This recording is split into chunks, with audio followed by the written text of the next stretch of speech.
Ritrovati ragazzi sul mio canale, torniamo a recensire un prodotto e lo facciamo con due obiettivi di Viltrox, azienda che io conosco molto bene, anzi praticamente possiamo dire che da diversi anni utilizzo solo i loro obiettivi.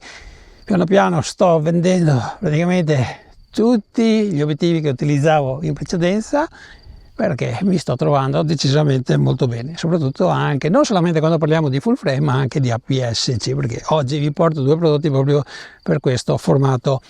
Recentemente, un paio di giorni fa, avete visto proprio anche le foto che ho fatto con questi due obiettivi, con il 90 mm f2.2 che è un 135 e il 75 mm f1.8, e oggi ve ne parlo. Vediamoli più da vicino questi due nuovi obiettivi della serie EVO, una serie che è uscita l'anno scorso. Ci sono già anche parecchi obiettivi di questa serie molto interessanti, non solamente per APS-C ma anche per full frame. Io personalmente non li ho mai provati, avremo modo però di vederli anche nel mio canale, ma questo autunno. Proprio recentemente poi sono usciti due obiettivi parecchio interessanti per chi utilizza proprio full frame. Poi questi due obiettivi che sono per fotocamere APS-C, nulla ti vieta ovviamente di utilizzarli anche su sensori full frame, però ovviamente c'è una grande perdita di pixel. Io li ho provati con la Sony A6007 e mi sono trovato decisamente molto bene, soprattutto per quanto riguarda l'autofocus, merito proprio della fotocamera ma merito anche di Viltrox, che ormai abbiamo già che quando parliamo di autofocus non abbiamo problemi. Ok ragazzi, allora per quanto riguarda la costruzione ti posso dire che la percezione è decisamente molto valida, almeno avendoli in mano la sensazione anche di robustezza è positiva. Metallo, plastica, le ghiere sono in plastica, abbiamo proprio anche l'immancabile che tutti vogliono, la ghiera dei diaframmi f1.8 per quanto riguarda il 75 l'apertura massima, invece il 90 mm parte da f2.2, quindi un po' più buio, ma diciamo che per certi servizi fotografici di ritratto secondo me va più che bene, anche per quanto riguarda poi la profondità di campo, proprio perché stiamo parlando di un 90 mm che è esattamente come utilizzare un 135 mm con il sensore full frame. Il 75 è decisamente molto più aperto, f1.8, e chi ha visto già il backstage praticamente, almeno te lo posso confermare io, non trovo tantissima differenza con la versione Pro sempre di Viltrox f1.2. Ovviamente molto più luminoso, il bokeh è leggermente diverso, ma a me piace molto anche quello che otteniamo proprio con il 75. Ok ragazzi, quindi ghiera di diaframmi con il click, oppure lo possiamo togliere, quindi per chi vuole fare dei video è silenziosa. Abbiamo il selettore proprio per attivare il click oppure no, e abbiamo il selettore eventualmente per mettere a fuoco in manuale. Le ghiere proprio per la messa a fuoco eventualmente in manuale sono decisamente molto morbide, hanno una valida frizione. Abbiamo su entrambi anche il tasto funzione che possiamo come al solito andare a personalizzare.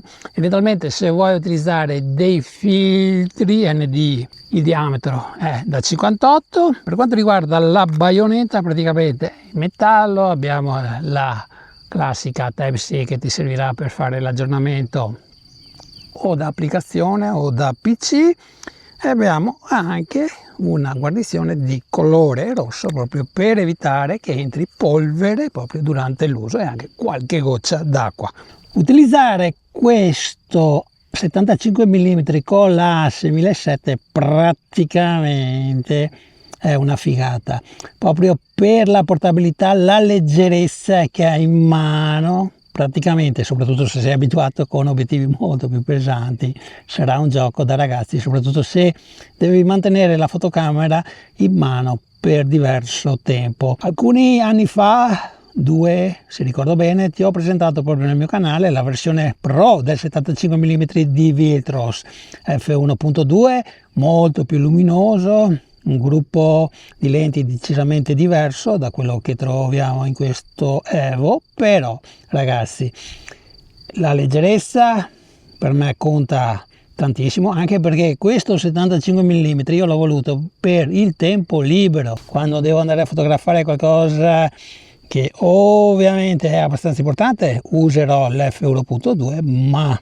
personalmente per alcuni lavori e anche e soprattutto per il mio tempo libero utilizzerò sicuramente molto di più questo 75 1.8 che ha lo stesso una valida profondità di campo, ok ragazzi, e pesa esattamente la metà. E adesso vediamo la parte un po' più tecnica, cioè quella un po' più da nerd, che alcuni di voi ovviamente vogliono anche dati tecnici quando facciamo le recensioni.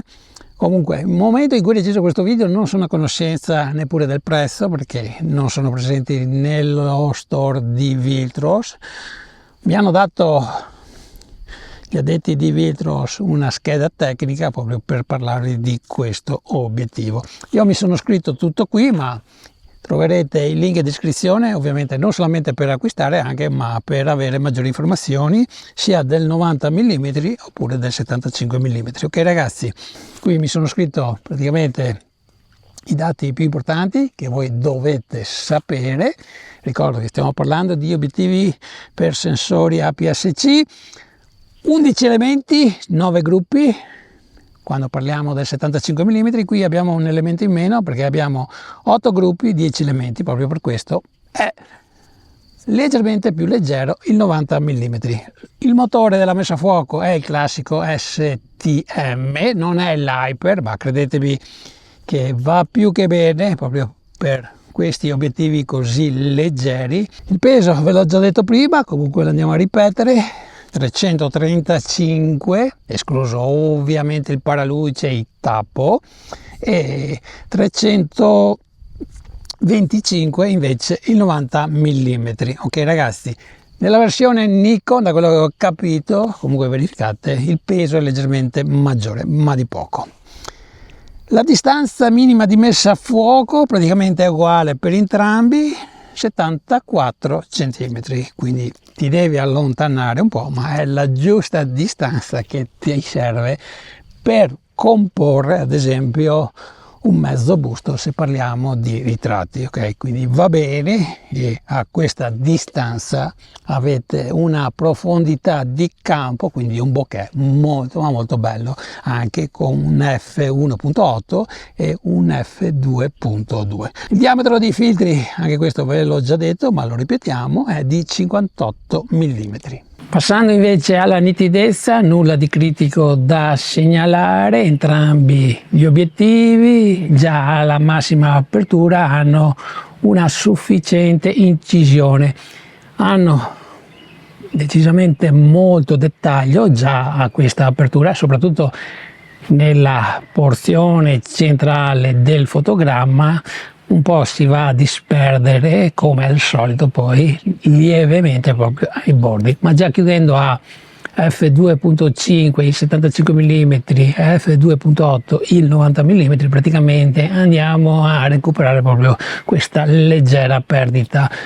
Per quanto invece riguarda la vignettatura è impercettibile quando utilizzate sempre la massima apertura del diaframma, ma per chi proprio non riesce a sopportare questo piccolo difetto, quanto prima uscirà anche un profilo per chi utilizza Lightroom. E prima di salutarvi ragazzi vi chiedo anche se eventualmente siete interessati, lo farei proprio con piacere, proprio perché lo porto molto spesso nelle mie uscite fotografiche quando utilizzo la 6007, il 75 mm della serie Pro di Viltros, apertura f1.2, e facciamo un confronto proprio con questo nuovo 75 f1.8, così andiamo a vedere le reali differenze tra queste due lenti. Ovviamente quando parliamo di prezzo la differenza è abbastanza importante, quindi non tutti andranno a utilizzare moltissimo un 75 mm che praticamente è un 125 mm, proprio perché soprattutto all'inizio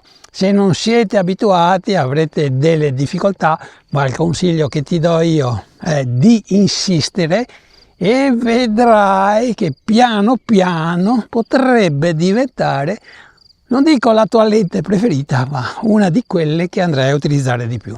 Se proprio vedi che fai fatica a utilizzare i 75 mm, allora forse è meglio passare al 56 mm. Ok ragazzi, poi se ti piace e vuoi fare il passo successivo, sempre spendendo poco, allora in questo caso f1.2 sempre di Viltros. Ok ragazzi, comunque se siete interessati al confronto fatemelo sapere. Ok ragazzi, concludo qua questo mio video e vi do appuntamento la prossima settimana con un nuovo backstage. Ancora non lo so perché ve l'ho già detto anche l'anno scorso, gli anni precedenti. In questo periodo ragazzi è difficile proprio pubblicare dei video soprattutto interessanti sul mio canale, ma poi durante l'inverno sono sempre molto più presente. Ok ragazzi, comunque se vi va lasciate un like che ovviamente aiuta il sottoscritto proprio a portare questi contenuti. Ciao e alla prossima.